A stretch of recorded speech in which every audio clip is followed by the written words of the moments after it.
मंगरुळपीर तालुक्यातील मसोला बुद्रुक इथं श्री नवनाथ महाराज संस्थान अंतर्गत श्री संत नवनाथ महाराजांचा धर्मनाथ बीज उत्सवाची मंगळवारी सांगता झाली। हा सोहळा दिनांक 11 जानेवारीपासून भक्तिभावात सुरू झाला होता। दरवर्षीप्रमाणे यंदाही अखंड हरिनाम सप्ताह तसंच संगीतमय श्री नवनाथ महाराज ग्रंथ भागवत ज्ञानयज्ञ कथा आयोजित करण्यात आली।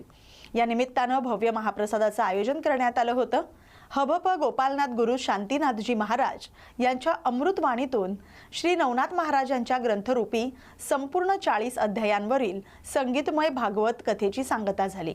मंगळवारी सकाळी 6 ते 8 वाजेपर्यंत होम हवन पूजा आणि भागवत कथेची सांगता झाली। त्यानंतर सकाळी 9 वाजता भव्य रक्तदान शिबिराला सुरुवात झाली। दुपारी 2 वाजता हभप गुरुभक्त महाराज देवीदास महाराज वानखेडे यांचं काल्याचं कीर्तन झालं। त्यानंतर महाप्रसादाचं आयोजन करण्यात आलं होतं। या बातमीचा आढावा घेतलाय प्रतिनिधी विश्वास कुटे यांनी।